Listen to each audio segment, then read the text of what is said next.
안녕하십니까. 여러분께서 이 영상을 찾아 들어오신 까닭을 저는 알 것 같습니다. 이 영상을 찾아주신 모든 분들의 근심과 걱정이 사라지고 마음의 행복과 평안이 가득하시길 바랍니다. 자, 이제 여러분의 마음을 함께 살펴볼까요? 아마도 지난밤 혹은 이른 아침 문득 찾아온 고요 속에서 스스로에게 물으셨을 겁니다. 내가 살아온 이 세월은 과연 무엇이었을까? 지나온 날들을 어떻게 받아들여야 할까? 그런 물음이 가슴 한편을 스치고 지나갔을 겁니다. 저 역시 예순을 넘기고 이른을 바라보던 시절 비슷한 물음과 마주했습니다. 도산서당마루에 앉아 산 아래로 흐르는 낙동강 물줄기를 바라보며 저는 제 삶의 궤적을 되짚어보곤 했습니다. 관직에 나아갔다. 물러나기를 반복했던 날들, 제자들을 가르치며 보낸 시간들, 병든 몸을 이끌고 글을 쓰던 밤들, 그 모든 것이 때로는 의미 있게, 때로는 허무하게 느껴졌습니다. 여러분도 그러실 겁니다. 직장에서 은퇴하신 지 몇 해가 지났거나 자녀들이 모두 독립하여 빈집에 홀로 남게 되었거나 평생을 함께한 반려자를 먼저 보내고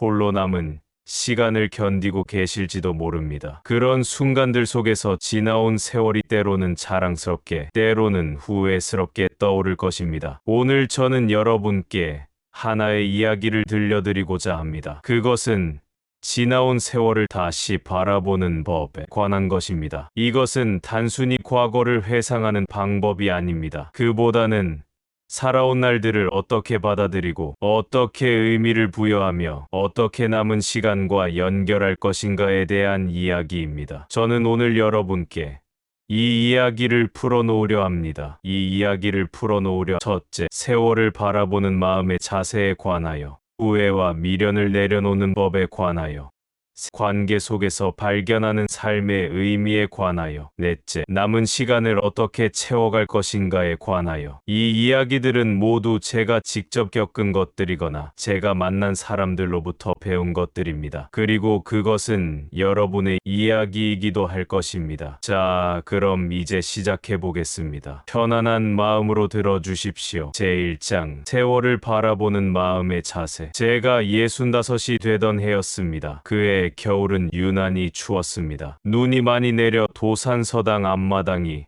온통 하얗게 뒤덮였습니다. 저는 방 안에서 화로에 손을 쬐며 창밖에 눈 덮인 풍경을 바라보고 있었습니다. 그때 한 제자가 찾아왔습니다. 그는 40이 넘은 나이였지만 아직 벼슬길에 나아가지 못하고 고향에서 농사를 지으며 살고 있었습니다. 그의 얼굴에는 깊은 회한이 서려 있었습니다. 선생님, 그가 말했습니다. 저는 평생 학문에 정진했으나 이룬 것이 아무것도 없습니다. 과거에도 낙방하고 벼슬에도 나아가지 못했습니다. 이제 40이 넘었는데 지나온 세월이 모두 허비한 것처럼 느껴집니다. 저는 그의 말을 듣고 잠시 아무 말도 하지 않았습니다. 화로의 불꽃이 타닥타닥 소리를 내며 타오르고 있었습니다. 자네는, 저는 천천히 말을 이었습니다. 지금 지나온 세월을 결과로만 평가하고 있네. 과거 급제라는 결과, 벼슬이라는 결과, 그러나 세월이란 결과로만 재단할 수 있는 것이 아니라네. 제자는 고개를 들어 저를 바라보았습니다. 세월이란, 저는 계속했습니다. 한 사람이 살아가는 동안 겪는 모든 순간들의 총체일세. 자네가 새벽에 일어나 글을 읽던 그 시간, 농사일을 하며 땀 흘리던 그 순간, 가족과 함께 밥을 먹던 그 저녁, 그 모든 것이 자네의 세월이라네. 그것을 단지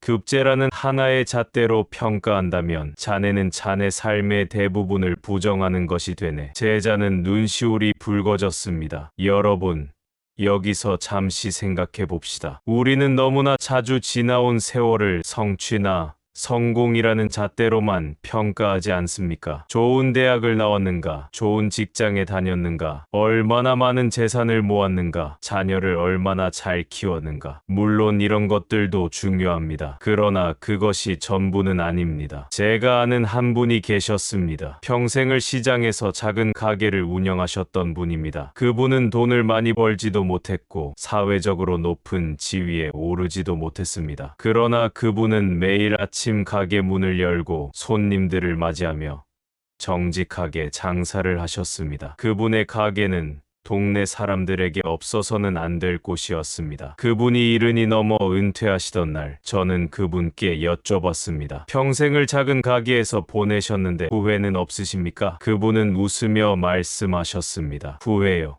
없습니다. 저는 매일 사람들을 만났고 그들에게 필요한 것을 제공했습니다. 제 손님 중에는 어려서부터 알던 아이들이 자라서 부모가 되고 또 그 아이들을 데리고 오는 것을 지켜봤습니다. 그것이 제게는 큰 기쁨이었습니다. 여러분, 이것이 바로 세월을 바라보는 올바른 자세입니다. 세월을 성취가 아닌 과정으로 바라보는 것, 지나온 날들을 결과가 아닌 경험으로 받아들이는 것. 제가 조선 중기를 살면서 목격한 것은 높은 벼슬에 올랐던 사람들 중 많은 이들이 말년에 공허함을 느꼈다는 것입니다. 반면 비록 높은 지위에 오르지는 못했으나 자신의 자리에서 최선을 다한 사람들은 평온한 노년을 보냈습니다. 왜 그럴까요? 그것은 전자는 성취에만 집중했기 때문이고 후자는 과정 자체에 의미를 두었기 때문입니다. 옛날 중국의 한 노인이 살았습니다. 그는 평생을 나무를 심으며 살았습니다. 사람들이 물었습니다. 당신은 이 나무들이 자라는 것을 보지도 못할 텐데 왜 심습니까? 노인은 대답했습니다. 나는 나무를 심는 그 순간이 좋기 때문입니다. 흙을 만지고 씨앗을 심고 물을 주는 그 순간이 제게는 충분한 의미입니다. 나무가 자라는 것을 보지 못한다 해도 저는 이미 나무를 심는 그 순간의 행복을 느낍니다. 이것이 바로 과정의 의미입니다. 여러분의 삶도 마찬가지입니다. 여러분이 직장에서 보낸 30년,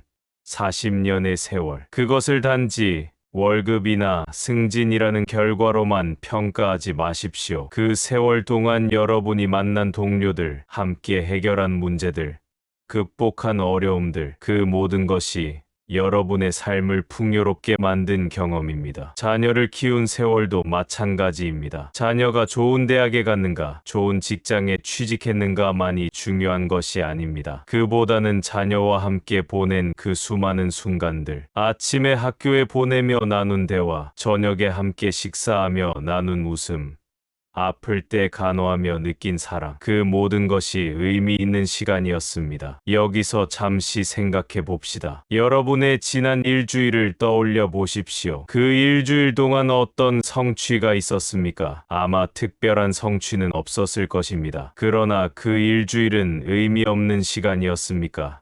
아닙니다. 여러분은 아침에 일어나 햇빛을 느꼈을 것입니다. 커피를 마시며 창밖을 바라봤을 것입니다. 누군가와 전화 통화를 했을 것입니다. 산책을 하며 계절의 변화를 느꼈을 것입니다. 그 모든 것이 삶입니다. 세월이란 그렇게 흘러가는 것입니다. 거창한 성취로만 채워지는 것이 아니라 일상의 평범한 순간들로 채워지는 것입니다. 제가 도산서당에서 제자들을 가르치며 가장 강조한 것 중 하나가 바로 일상의 공부였습니다. 거창한 이론을 아는 것보다 중요한 것은 매일매일을 어떻게 살아가는가였습니다. 아침에 일어나 세수하고 부모님께 문안드리고 하루 일과를 성실히 수행하는 것, 그것이 진정한 학문의 실천이었습니다. 노년의 여러분에게도 같은 말씀을 드립니다. 지나온 세월을 평가할 때 거창한 성취만을 기준으로 삼지 마십시오. 그보다는 여러분이 살아온 그 수많은 평범한 날들을 떠올려 보십시오. 그 날들 속에서 여러분은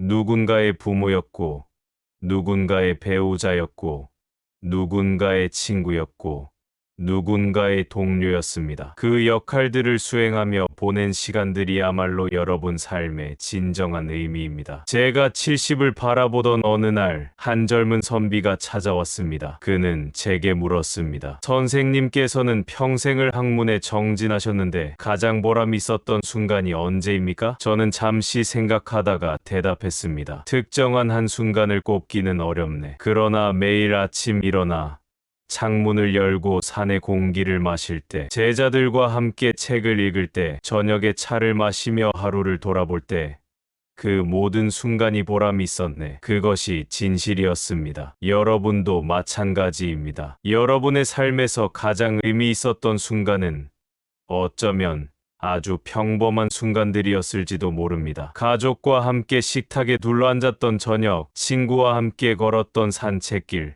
손주와 함께 놀이터에서 보냈던 오후. 그런 순간들이야말로 삶의 진정한 보석입니다. 세월을 바라볼 때 우리는 더하기가 아닌 곱하기의 관점을 가져야 합니다. 무엇을 얼마나 많이 이루었는가가 아니라 얼마나 깊이 있게 살았는가가 중요합니다. 적게 이루었어도 깊이 있게 살았다면 그것은 풍요로운 삶입니다. 제가 아는 한 농부가 있었습니다. 그는 평생을 작은 논밭을 일구며 살았습니다. 그러나 그는 매 계절의 변화를 온몸으로 느끼며 살았습니다. 봄에 씨를 뿌릴 때의 설렘, 여름에 자라는 별을 볼 때의 기쁨, 가을에 수확할 때의 감사, 겨울에 휴식할 때의 평온. 그는 자연과 하나가 되어 살았습니다. 그가 80이 되어 세상을 떠날 때 많은 사람들이 그의 장례식에 참석했습니다.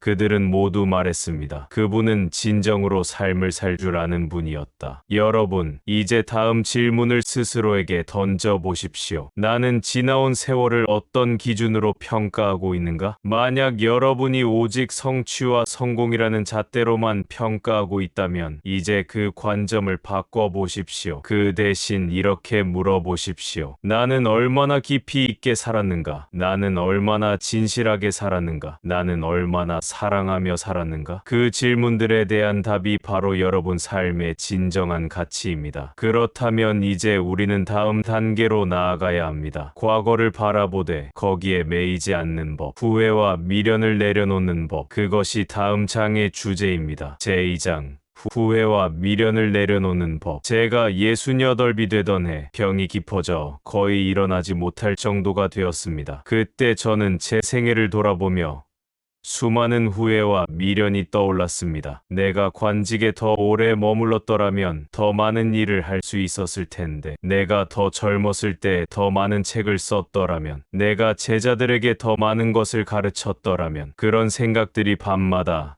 저를 괴롭혔습니다. 잠을 이루지 못하고 뒤척이던 어느 날 밤, 저는 문득 깨달았습니다. 이런 후회들은 실은 제가 스스로를 괴롭히는 도구일 뿐이라는 것을. 뭐뭐 했더라면 은 이미 지나간 일이고 되돌릴 수 없는 일이기 때문입니다. 그것을 붙잡고 있는 것은 현재의 저를 과거에 묶어두는 것과 같았습니다. 그날 밤 저는 스스로에게 말했습니다. 이왕아, 그만 놓아라. 지나간 일은 지나간 대로 두고 지금 내가 할 수 있는 일에 집중하라. 여러분, 여기서 잠시 생각해 봅시다. 후회란 무엇입니까? 후회란 과거의 선택이나 행동에 대해 다르게 했어야 했다고 생각하는 것입니다. 그러나 그 생각이 우리에게 도움이 될까요? 물론 과거를 돌아보고 교훈을 얻는 것은 중요합니다. 그러나 후회에 매여 현재를 망치는 것은 지혜롭지 못합니다. 제가 젊었을 때 만난 한 노인이 계셨습니다. 그분은 젊은 시절 과거 시험을 준비했으나 결혼 문제로 시험을 포기하고 장사를 시작했습니다. 그 후 평생을 후회하며 사셨습니다. 내가 그때 과거 시험을 계속 봤더라면 벼슬에 올랐을 텐데. 그분은 80이 넘도록 그 후회를 안고 사셨습니다. 그리고 결국 그 후회가 그분의 삶을 어둡게 만들었습니다. 그분은 성공적인 장사꾼이 되었음에도 평생을 불행하게 사셨습니다. 반대로 제가 아는 다른 한 분이 계셨습니다. 그분도 젊은 시절 큰 실패를 겪었습니다. 사업에 실패하여 모든 재산을 잃고 가족들에게 큰 고통을 안겨주었습니다. 그러나 그분은 그 실패를 후회하는 대신 교훈으로 받아들였습니다. 나는 그 실패를 통해 무엇이 진정으로 중요한지를 배웠습니다. 돈보다 중요한 것은 가족이고 성공보다 중요한 것은 정직이라는 것을요. 그분은 그 후 작은 일을 하며 가족들과 함께 평범하게 사셨습니다. 그리고 말년에 제게 이렇게 말씀하셨습니다. 저는 그 실패가 제 인생 최고의 스승이었다고 생각합니다. 두 분의 차이가 무엇이었을까요? 첫 번째 분은 후회에 매였고 두 번째 분은 교훈을 얻었습니다. 후회와 교훈의 차이는 이것입니다. 후회는 과거에 머물러 있게 만들지만 교훈은 미래로 나아가게 만듭니다. 옛날 한 스님의 이야기가 있습니다. 어떤 사람이 스님에게 물었습니다. 스님, 저는 과거에 저지른 잘못 때문에 괴롭습니다. 어떻게 해야 합니까? 스님은 대답했습니다. 당신이 과거의 잘못을 후회한다면 그것은 두 번째 잘못을 저지르는 것입니다. 첫 번째 잘못은 과거에 저질렀지만 두 번째 잘못은 지금 스스로를 괴롭히는 것입니다. 여러분, 이 말씀이 깊은 통찰을 담고 있지 않습니까? 우리가 과거의 일로 현재의 자신을 괴롭힌다면 그것은 과거의 잘못을 현재로 연장하는 것입니다. 그렇다면 어떻게 해야 할까요? 어떻게 후회와 미련을 내려놓을 수 있을까요? 첫째, 과거를 있는 그대로 받아들이는 것입니다. 과거는 이미 일어난 일입니다. 그것을 바꿀 수는 없습니다. 아무리 했더라면 이라고 생각해봐야 과거는 바뀌지 않습니다. 그렇다면 그것을 있는 그대로 받아들이는 것이 유일한 길입니다. 제가 도산서당에서 제자들에게 가르친 것 중 하나가 수능의 자세였습니다. 수능이란 체념이 아닙니다. 그것은 현실을 있는 그대로 인정하고 그 안에서 최선을 다하는 것입니다. 비가 온다고 해서 비를 원망해봤자 비는 계속 내립니다. 그렇다면 우산을 쓰고 비를 즐기는 것이 지혜입니다. 과거도 마찬가지입니다. 과거를 원망해봤자 과거는 바뀌지 않습니다. 그렇다면 그것을 받아들이고 그 속에서 교훈을 찾는 것이 지혜입니다. 둘째, 과거의 선택에는 그 나름의 이유가 있었음을 인정하는 것입니다. 우리가 과거에 어떤 선택을 했을 때 그 순간에는 그것이 최선이라고 생각했기 때문에 그렇게 했습니다. 물론 지금 돌아보면 잘못된 선택이었을 수도 있습니다. 그러나 그 순간에 나는 그 선택이 옳다고 믿었습니다. 예를 들어 여러분이 젊은 시절 어떤 직장을 선택했는데 지금 돌아보니 다른 직장을 선택했더라면 더 나았을 것 같다고 생각할 수 있습니다. 그러나 그 당시에 여러분은 그 직장이 최선이라고 판단했기 때문에 그렇게 선택했습니다. 그 당시의 정보, 그 당시의 상황, 그 당시의 가치관에 따라 내린 결정이었습니다. 지금의 관점에서 과거의 선택을 판단하는 것은 공정하지 않습니다. 그것은 마치 결과를 알고 나서 과정을 비판하는 것과 같습니다. 셋째, 후회보다는 감사에 초점을 맞추는 것입니다. 모든 경험은 우리를 성장시킵니다. 심지어 실패와 고통도 우리에게 귀중한 교훈을 줍니다. 그렇다면 그 경험들에 대해 후회하기보다는 감사하는 것이 어떨까요? 제가 아는 한 할머니가 계셨습니다. 그분은 젊은 시절 큰 병을 앓아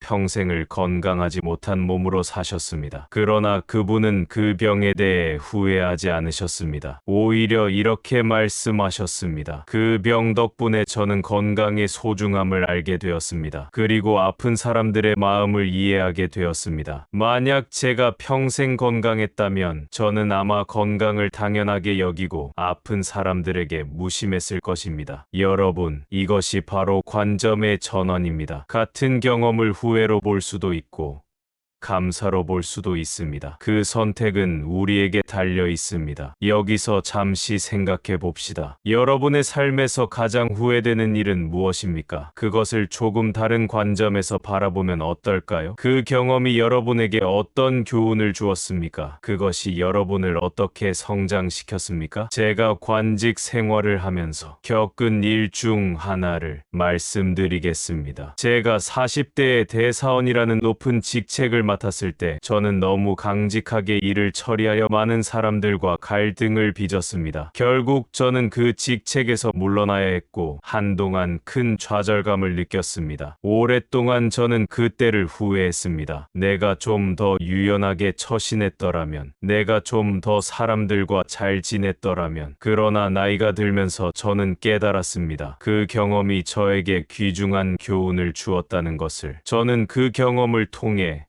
원칙만큼이나 사람도 중요하다는 것을 배웠습니다. 그리고 그 후 제자들을 가르칠 때 그 교훈을 전할 수 있었습니다. 만약 제가 그 실패를 겪지 않았다면 저는 아마 평생 강직하기만 한 사람으로 남았을 것입니다. 그 실패가 저를 더 깊이 있는 사람으로 만들어 주었습니다. 넷째, 용서의 힘을 활용하는 것입니다. 때로 우리의 후회는 다른 사람에 대한 것일 수도 있습니다. 내가 그 사람에게 더 잘했어야 했는데, 내가 그 사람과 화해했어야 했는데, 그런 후회들은 특히 그 사람이 이미 세상을 떠났을 때 더욱 고통스럽습니다. 이럴 때 필요한 것이 용서입니다. 먼저 자신을 용서하는 것입니다. 나는 그 당시 최선을 다했다. 비록 완벽하지는 않았지만 나는 내가 할 수 있는 만큼 했다. 그리고 다른 사람을 용서하는 것입니다. 만약 여러분이 누군가에게 상처를 받았다면 그 상처를 계속 붙잡고 있는 것은 여러분 자신을 괴롭히는 것입니다. 그 사람을 용서하는 것은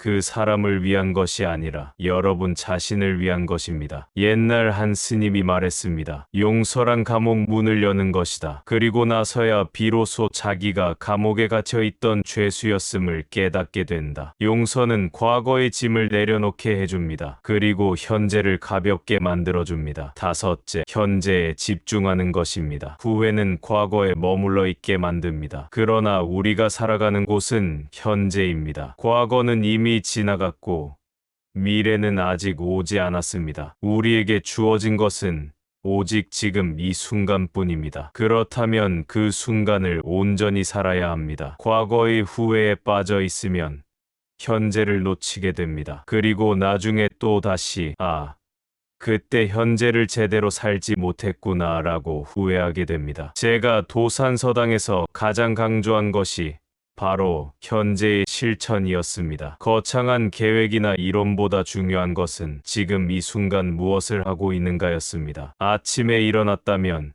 그 순간을 온전히 경험하십시오. 세수를 하면서 물의 촉감을 느끼십시오. 아침을 먹으면서 음식의 맛을 음미하십시오. 산책을 하면서 바람을 느끼십시오. 그렇게 현재에 집중할 때 과거의 후회는 자연스럽게 멀어집니다. 제가 병상에 누워 있을 때 처음에는 내가 더 건강할 때 더 많은 일을 했어야 했는데 라는 후회에 빠졌습니다. 그러나 이내 깨달았습니다. 그런 후회는 아무 도움이 되지 않는다는 것을. 그래서 저는 관점을 바꿨습니다. 지금 이 순간 나는 무엇을 할 수 있는가? 비록 몸은 약했지만 저는 여전히 생각할 수 있었고 글을 쓸 수 있었고 제자들과 대화할 수 있었습니다. 그것에 집중하니 후회는 사라지고 평온이 찾아왔습니다. 여러분도 마찬가지입니다. 지금 여러분이 할 수 있는 것에 집중하십시오. 비록 젊었을 때만큼 체력이 없을지라도 여러분에게는 지혜가 있습니다. 비록 사회적으로 활발하게 활동하지 못할지라도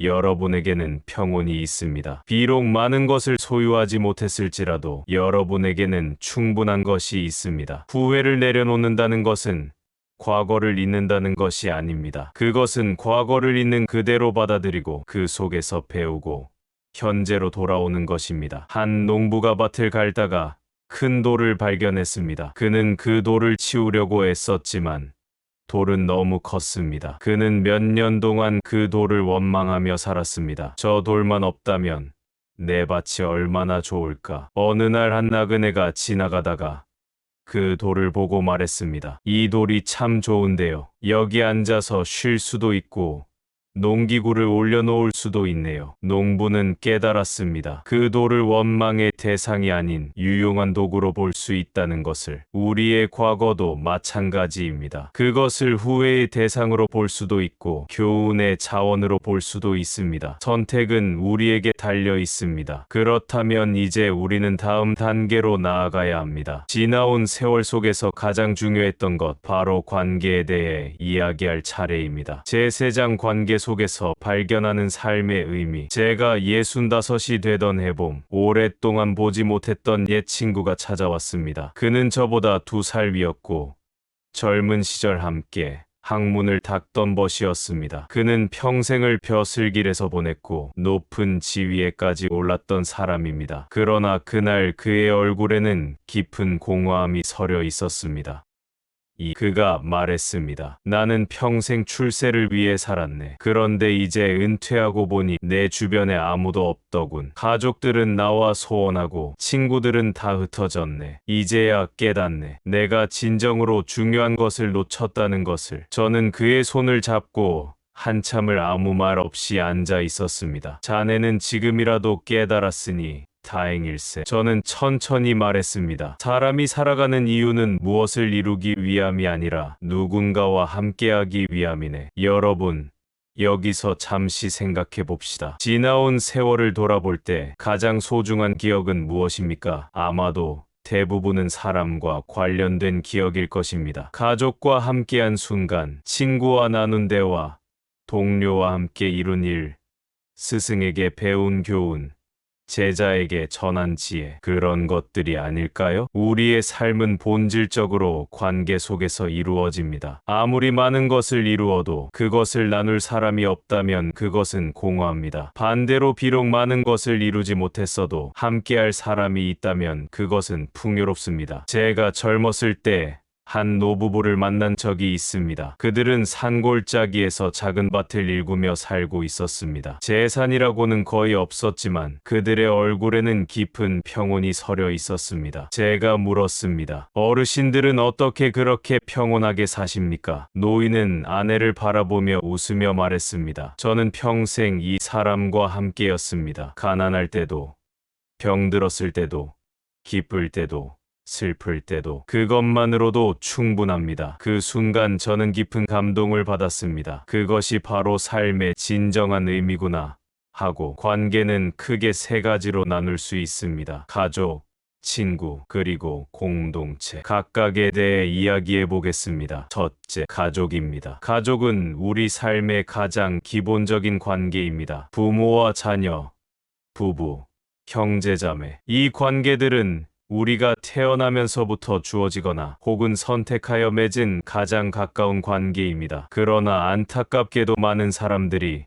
가족과의 관계를 소홀히 합니다. 특히 일에 바쁠 때 가족은 당연히 그 자리에 있을 것이라고 생각하며 뒷전으로 밀어둡니다. 그리고 나이가 들어서야 가족이 얼마나 소중한지 깨닫습니다. 제가 아는 한 할아버지가 계셨습니다. 그분은 젊은 시절 사업에 몰두하느라 가족과 함께하는 시간이 거의 없었습니다. 자녀들이 자라는 것을 제대로 보지 못했고 아내와도 깊은 대화를 나누지 못했습니다. 70이 되어 은퇴한 후 그분은 가족과 함께 시간을 보내려 했습니다. 그러나 이미 자녀들은 다 성장했고 각자의 삶을 살고 있었습니다. 그들과의 사이에는 보이지 않는 벽이 생겨 있었습니다. 아내와도 대화가 이어지지 않았습니다. 수십 년 동안 서로 다른 삶을 살아온 두 사람은 이제 낯선 사람처럼 느껴졌습니다. 그분은 제게 말했습니다. 저는 이제야 깨달았습니다. 가족은 돈으로 살 수 없고 나중으로 미룰 수 없다는 것을요. 반대로 제가 아는 다른 한 분이 계셨습니다. 그분은 높은 지위에 오르지는 못했지만 평생 가족과 함께하는 것을 최우선으로 삼았습니다. 저녁에는 항상 가족과 함께 식사를 했고 주말에는 자녀들과 함께 시간을 보냈습니다. 아내와는 매일 대화를 나눴습니다. 80이 된 그분은 자녀들과 손주들에게 둘러싸여 살고 있었습니다. 그들은 자주 그분을 찾아왔고 그분과 시간을 보내는 것을 좋아했습니다. 그분은 제게 말했습니다. 저는 제 인생에서 가장 잘한 일이 가족을 소중히 한 것이라고 생각합니다. 여러분은 어떻습니까? 지나온 세월 동안 가족과의 관계를 어떻게 갖고 왔습니까? 만약 소홀했다면 지금이라도 늦지 않았습니다. 가족에게 전화를 거십시오. 함께 식사를 하십시오. 대화를 나누십시오. 과거에 대한 후회보다는 지금부터 할 수 있는 일에 집중하십시오. 가족과의 관계에서 가장 중요한 것은 함께 있는 시간입니다. 거창한 선물이나 특별한 이벤트가 아니라 그저 함께 있고 서로의 이야기를 들어주고 서로를 이해하려 노력하는 것입니다. 제가 도산서당에서 제자들에게 가장 강조한 것 중 하나가 효도였습니다. 효도란 단지 부모님께 물질적인 것을 드리는 것이 아닙니다. 그보다 중요한 것은 부모님의 마음을 헤아리고 함께 시간을 보내고 대화를 나누는 것입니다. 부모님이 나이 드시면 가장 원하시는 것이 무엇이겠느냐? 제가 제자들에게 물었습니다. 자식이 곁에 있는 것입니다. 제자들은 대답했습니다. 그렇습니다. 노년의 부모에게 가장 큰 선물은 자식이 함께 있어주는 것입니다. 여러분도 이제 그 부모의 입장이 되셨습니다. 여러분의 자녀들이 바쁜 삶 속에서 여러분을 소홀히 할 수도 있습니다. 그럴 때 서운해하기보다는 이해하려 노력하십시오. 그들도 그들 나름대로 최선을 다하고 있을 것입니다. 그리고 여러분이 먼저 다가가십시오. 자녀에게 전화를 거십시오. 요즘 어떻게 지내니? 하고 물어보십시오. 그들의 이야기를 들어주십시오. 조언하려 하지 말고 그저 들어주기만 하십시오. 부부 관계도 마찬가지입니다. 수십 년을 함께 산 부부라면 이제 서로가 너무나 익숙해져서 오히려 대화가 줄어들 수 있습니다. 그러나 바로 그런 때일수록 대화가 필요합니다. 제가 아는 한 노부부는 매일 저녁 함께 산책을 합니다. 그리고 그 시간에 하루 동안 있었던 일을 나눕니다. 비록 특별한 일이 없어도 그저 작은 일상을 나누는 것입니다. 그것이 그들의 관계를 신선하게 유지하는 비결입니다. 둘째, 친구입니다. 나이가 들수록 친구는 더욱 중요해집니다. 자녀들은 각자의 삶을 살고 배우자와도 언제까지 함께할지 알 수 없습니다. 그러나 좋은 친구는 평생을 함께할 수 있는 동반자입니다. 제가 평생 소중히 여긴 것 중 하나가 바로 벗과의 우정이었습니다. 저는 젊은 시절부터 여러 벗들과 교유했고 그들과 학문을 나누고 마음을 나누었습니다. 비록 멀리 떨어져 있어도 편지를 주고받으며 우정을 이어갔습니다. 나이가 들어 몸이 불편해진 후에도 옛 벗들이 찾아와 주었습니다. 그들과 함께 차를 마시며 나눈 대화는 제게 큰 위안이 되었습니다. 여기서 잠시 생각해 봅시다. 여러분에게는 지금 몇 명의 친구가 있습니까? 정기적으로 연락하고 만나는 친구가 있습니까? 만약 친구가 없거나 적다면 지금부터라도 친구를 만드십시오. 나이가 들었다고 새로운 친구를 만들 수 없는 것은 아닙니다. 오히려 노년에 만난 친구는 더 진실할 수 있습니다. 왜냐하면 서로에게 바라는 것이 없고 그저 우정 자체를 즐기기 때문입니다. 어떻게 친구를 만들 수 있을까요? 여러 가지 방법이 있습니다. 동네 경로당이나 복지관에 나가보십시오. 취미 활동을 하는 모임에 참여하십시오. 종교 활동을 하십시오. 자원봉사를 하십시오. 그런 활동 속에서 자연스럽게 사람들을 만나게 됩니다. 그리고 기존의 친구들과는 더 자주 연락하십시오. 오랫동안 연락하지 않던 친구에게 전화를 거십시오. 잘 지내니? 하고 물어보십시오. 함께 식사를 하자고 제안하십시오. 친구와의 관계에서 가장 중요한 것은 진실함입니다. 나이가 들면 더 이상 체면이나 허세를 부릴 필요가 없습니다. 있는 그대로의 모습을 보여주고 진실한 대화를 나누십시오. 제가 아는 한 노인 모임이 있었습니다. 그들은 매주 한 번씩 만나 함께 차를 마셨습니다. 특별한 주제가 있는 것도 아니었습니다. 그저 모여서 일상을 나누고 서로의 고민을 들어주고 때로는 함께 웃었습니다. 그 모임의 한 분이 제게 말했습니다. 이 모임이 제 삶의 가장 큰 기쁨입니다. 일주일 내내 이 모임을 기다립니다. 이것이 바로 친구의 힘입니다. 친구는 우리의 외로움을 덜어주고 삶의 활력을 주고 어려울 때 의지가 됩니다. 셋째, 공동체입니다. 인간은 사회적 존재입니다. 우리는 혼자서는 살 수 없고 공동체 속에서 살아갑니다. 노년에도 마찬가지입니다. 공동체에 속해 있고 그 안에서 역할을 하는 것은 삶의 의미를 주고 자존감을 높여줍니다. 은퇴 후 많은 분들이 공허함을 느끼는 이유 중 하나가 더 이상 사회적 역할이 없다고 느끼기 때문입니다. 직장에서의 역할이 사라지고 자녀 양육의 역할도 끝나고 이제 자신은 쓸모없는 존재가 되었다고 느낍니다. 그러나 그것은 사실이 아닙니다. 여러분에게는 여전히 할 수 있는 역할이 많이 있습니다. 예를 들어 자원봉사를 할 수 있습니다. 여러분의 경험과 지혜를 나눌 수 있습니다. 지역 사회를 위해 봉사할 수 있습니다. 후배들에게 조언을 해줄 수 있습니다. 손주들에게 좋은 조부모가 될 수 있습니다. 제가 아는 한 할아버지는 은퇴 후 동네 도서관에서 자원봉사를 시작했습니다. 그는 매주 2번씩 도서관에 나가 책을 정리하고 방문자들을 안내했습니다. 그리고 어린이들에게 옛날 이야기를 들려주었습니다. 그분은 제게 말했습니다. 이 일을 하면서 제 삶에 다시 의미가 생겼습니다. 아이들이 제 이야기를 들으며 즐거워하는 모습을 보면 제가 아직 쓸모있는 사람이라는 느낌이 듭니다. 또 다른 한 할머니는 동네 경로당에서 요리 봉사를 하셨습니다. 그분은 젊은 시절부터 요리를 좋아했고 솜씨도 좋았습니다. 은퇴 후 경로당에서 어르신들을 위해 음식을 만들었습니다. 그분은 말했습니다. 제가 만든 음식을 드시고 어르신들이 맛있다고 하실 때 정말 보람을 느낍니다. 제 작은 재능이 누군가에게 기쁨을 준다는 것이 감사합니다. 이렇게 공동체 속에서 역할을 하는 것은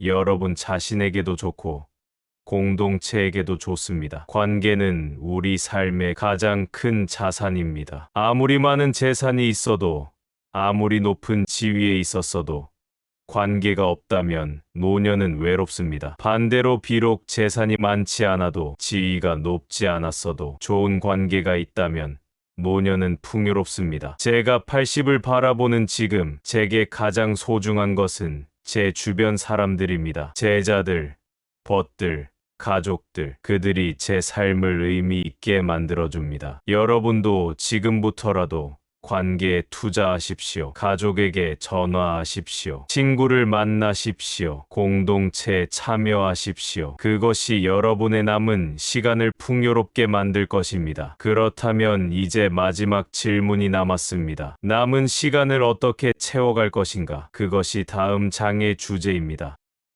남은 시간을 어떻게 채워갈 것인가? 제가 70을 넘긴 어느 날 한 제자가 찾아와 물었습니다. 선생님, 이제 나이도 많으신데 왜 아직도 글을 쓰십니까? 저는 붓을 내려놓고 글을 바라보았습니다. 자네는 나이가 들면 더 이상 할 일이 없다고 생각하는가? 저는 물었습니다. 제자는 머뭇거렸습니다. 나이가 든다는 것은 끝이 아니라 새로운 시작일세. 저는 말했습니다. 이제까지는 세상을 향해 달려왔다면 이제는 내면을 향해 걸어가는 시간이네. 그리고 그것은 또 다른 의미로 풍요로운 시간이라네. 여러분, 노년은 끝이 아닙니다. 그것은 인생의 또 다른 장입니다. 그리고 그 장을 어떻게 채워갈 것인가는 여러분에게 달려 있습니다. 많은 분들이 은퇴 후 무료함을 느낍니다. 평생 바쁘게 살다가 갑자기 할 일이 없어지면 시간이 너무 천천히 가는 것 같고 삶이 공허하게 느껴집니다. 그러나 실제로는 할 일이 없는 것이 아니라 할 일을 찾지 못하고 있는 것입니다.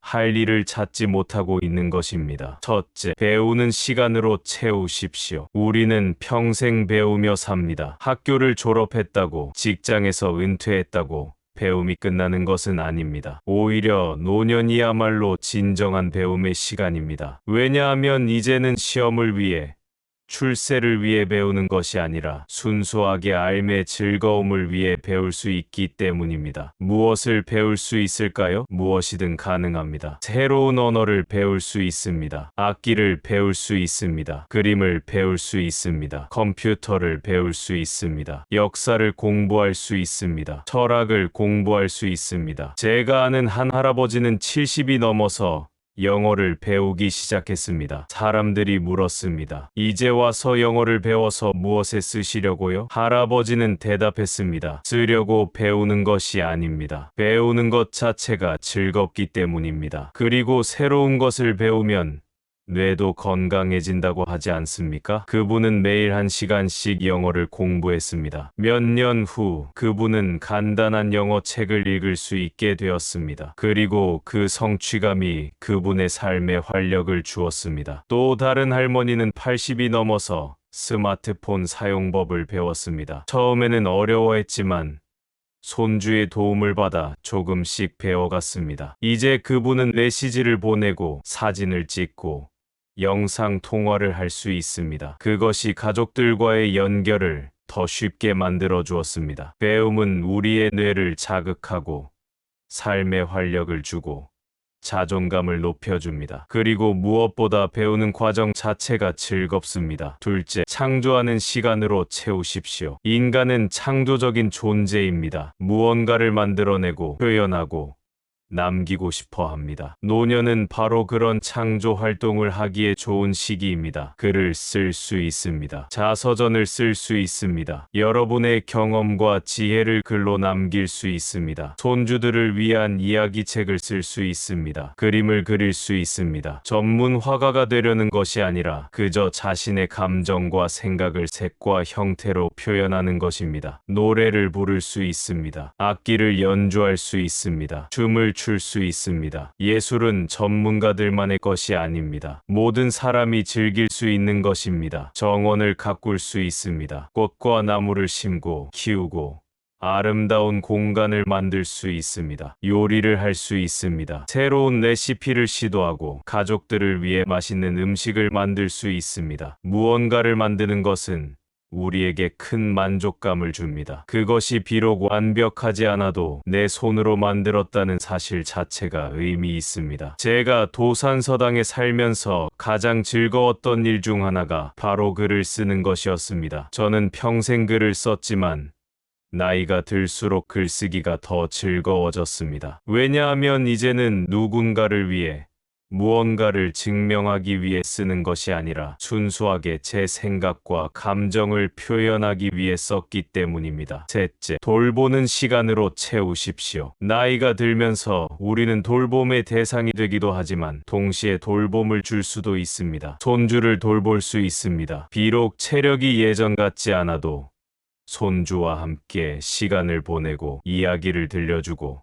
사랑을 나눌 수 있습니다. 반려동물을 돌볼 수 있습니다. 개나 고양이를 키우는 것은 외로움을 덜어주고 삶의 규칙을 만들어줍니다. 매일 산책을 나가고 먹이를 주고 함께 놀아주는 것은 의미 있는 일과가 됩니다. 식물을 돌볼 수 있습니다. 화분에 꽃을 키우거나 작은 텃밭을 가꾸는 것은 생명을 돌보는 기쁨을 줍니다. 이웃을 돌볼 수 있습니다. 혼자 사는 노인이나 어려운 이웃을 돌아보고 도움을 줄 수 있습니다. 돌보는 행위는 우리에게 목적의식을 주고 내가 필요한 존재다라는 느낌을 줍니다. 그리고 그것은 우리의 자존감을 높여줍니다. 넷째, 명상하는 시간으로 채우십시오. 제가 나이가 들면서 가장 소중하게 여기게 된 것이 바로 고요한 시간입니다. 바쁘게 움직이는 것이 아니라 그저 조용히 앉아 있는 시간. 명상이라고 하면 어렵게 느껴질 수 있지만 사실은 아주 간단합니다. 그저 조용히 앉아서 호흡에 집중하는 것입니다. 생각이 떠오르면 그것을 흘려보내고 다시 호흡으로 돌아오는 것입니다. 매일 10분, 20분이라도 이런 시간을 가지면 마음이 평온해집니다. 불안과 걱정이 줄어들고 현재에 더 집중할 수 있게 됩니다. 저는 매일 아침 해가 뜰 때 마루에 앉아 명상을 했습니다. 산에서 불어오는 바람을 느끼고 새소리를 들으며 그저 있는 그대로의 순간을 경험했습니다. 그 시간이 제게는 하루 중 가장 소중한 시간이었습니다. 여러분도 하루 중 일정한 시간을 정해서 명상을 해보십시오. 처음에는 어렵겠지만 계속하다 보면 익숙해집니다. 그리고 그것이 여러분의 삶의 질을 크게 향상시킬 것입니다. 다섯째, 감사하는 시간으로 채우십시오. 저는 나이가 들수록 감사할 일이 많아진다는 것을 깨달았습니다. 젊었을 때는 당연하게 여겼던 것들이 이제는 모두 감사한 것들입니다. 아침에 눈을 뜬다는 것, 걸을 수 있다는 것, 밥을 먹을 수 있다는 것, 사랑하는 사람들이 있다는 것, 이 모든 것이 감사한 일입니다. 매일 잠들기 전 오늘 하루 감사했던 일 3가지를 떠올려 보십시오. 그것이 아무리 작은 일이라도 좋습니다. 오늘 날씨가 좋았다. 맛있는 식사를 했다. 친구와 통화를 했다. 이런 작은 것들에 감사하다 보면 삶이 훨씬 풍요롭게 느껴집니다. 감사는 우리의 관점을 바꿔줍니다. 부족한 것에 집중하는 대신 가진 것에 집중하게 만듭니다. 그리고 그것이 우리를 더 행복하게 만듭니다. 여섯째, 나누는 시간으로 채우십시오. 여러분은 평생을 살아오면서 많은 것을 얻었습니다. 경험, 기술, 재산. 이제 그것을 나눌 때입니다. 경험과 지혜를 나눌 수 있습니다. 후배들에게, 젊은 세대에게 여러분의 이야기를 들려주십시오. 그들은 여러분의 경험에서 많은 것을 배울 수 있습니다. 재능을 나눌 수 있습니다. 여러분이 잘하는 것이 무엇이든 그것을 다른 사람들과 나누십시오. 요리를 잘한다면 이웃에게 음식을 나눠 주십시오. 글을 잘 쓴다면 지역 신문에 기고를 하십시오. 재산을 나눌 수 있습니다. 비록 많지 않아도 어려운 이웃을 도울 수 있습니다. 기부를 할 수 있습니다. 봉사를 할 수 있습니다. 나눔은 받는 사람뿐만 아니라 주는 사람도 행복하게 만듭니다. 내가 누군가에게 도움이 되었다는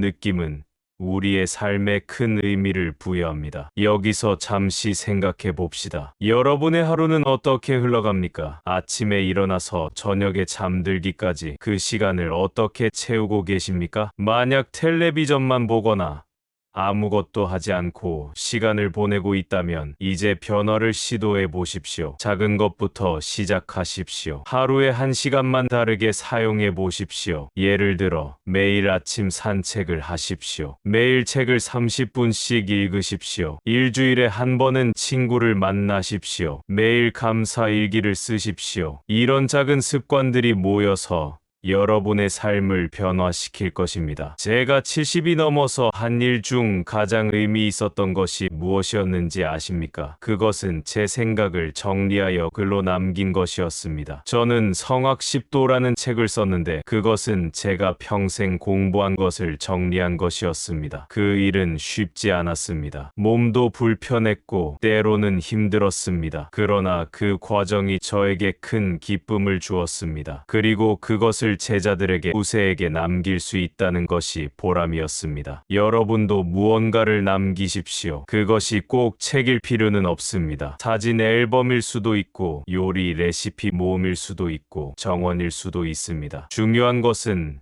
내가 이 세상에 있었다는 흔적을 남기는 것입니다. 남은 시간이 얼마나 될지 우리는 알 수 없습니다. 10년일 수도 20년일 수도 30년일 수도 있습니다. 그러나 중요한 것은 시간의 길이가 아니라 그 시간을 어떻게 사용하느냐입니다. 하루하루를 의미 있게 살아가십시오. 매일 아침 일어날 때 오늘은 무엇을 할까 생각하십시오. 그리고 저녁에 잠들 때 오늘 하루 잘 살았다고 말할 수 있도록 하십시오. 제가 좋아하는 옛 이야기가 하나 있습니다. 한 노인이 나무를 심고 있었습니다. 지나가던 사람이 물었습니다. 할아버지, 그 나무가 자라려면 수십 년이 걸릴 텐데 왜 심으십니까?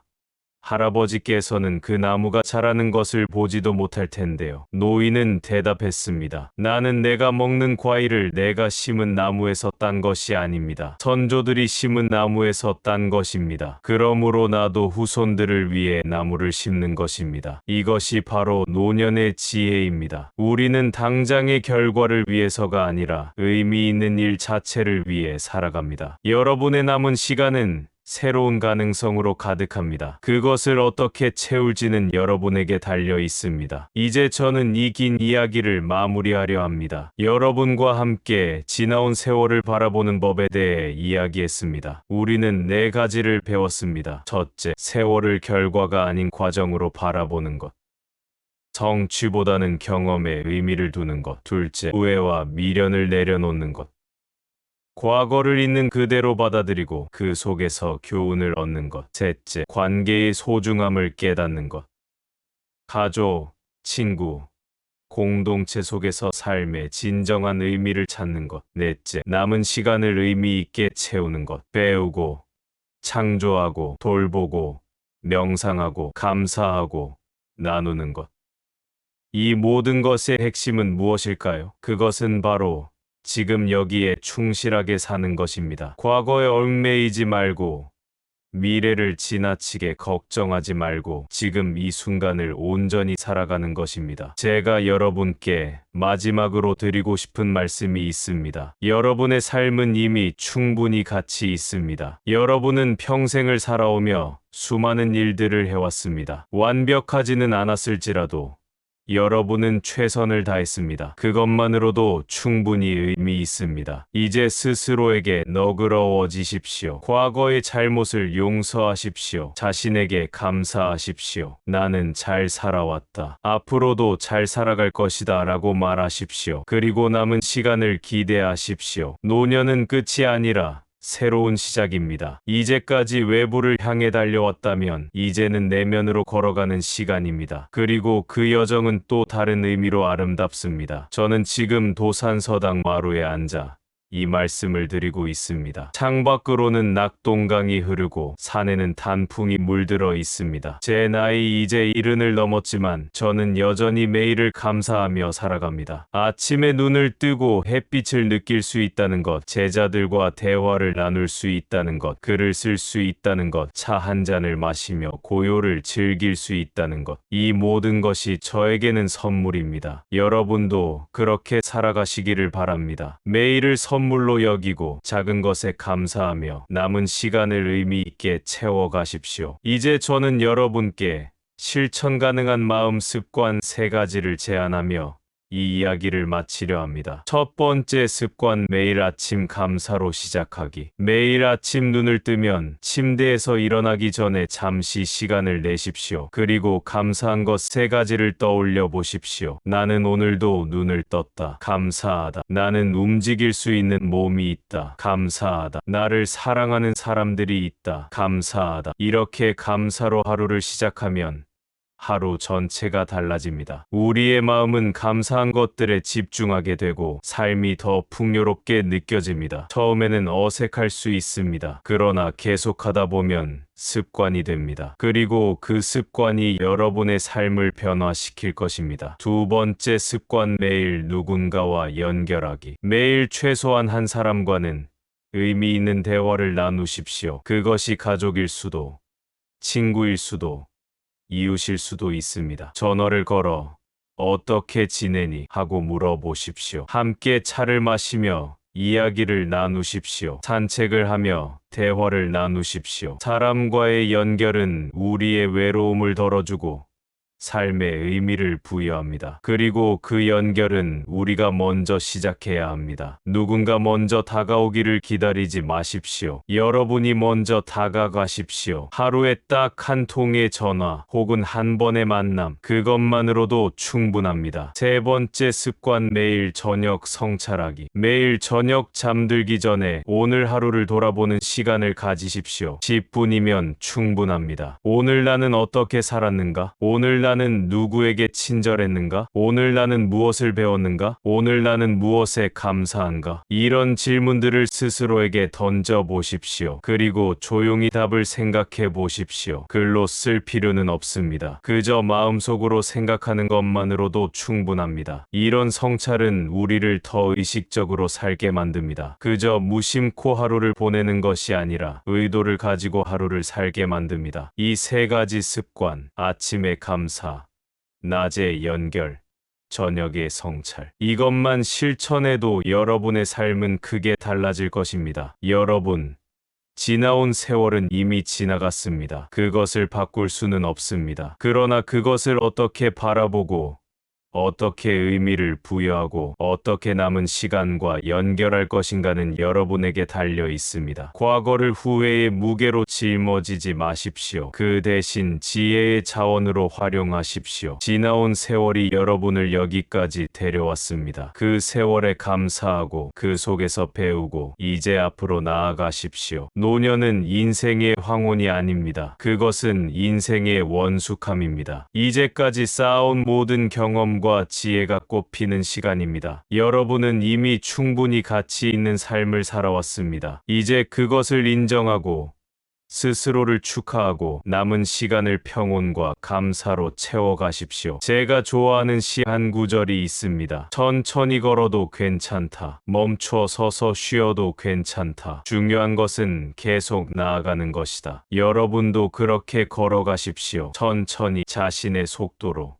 자신의 방식으로. 저는 이제 이 말씀을 마칩니다. 이 긴 시간 동안 제 이야기를 들어주셔서 감사합니다. 여러분의 남은 날들이 평온과 기쁨으로 가득하기를 바랍니다. 여러분의 마음에 늘 평화가 깃들기를 바랍니다. 그리고 여러분이 매일 작은 것에 감사하며 사랑하는 사람들과 함께 의미 있는 시간을 보내시기를 바랍니다. 안녕히 계십시오. 도산서당의 퇴계 이왕이 여러분께 올립니다. 여러분, 오늘 제가 들려드린 이야기가 여러분의 마음에 작은 울림이라도 주었기를 바랍니다. 지나온 세월을 바라보는 것은 때로 고통스러울 수 있습니다. 후회와 미련, 아쉬움과 그리움이 교차하기 때문입니다. 그러나 올바른 관점으로 바라본다면 그것은 큰 위로와 힘이 될 수 있습니다. 여러분이 살아온 모든 날들은 의미가 있었습니다. 기쁜 날도, 슬픈 날도, 평범한 날도, 특별한 날도,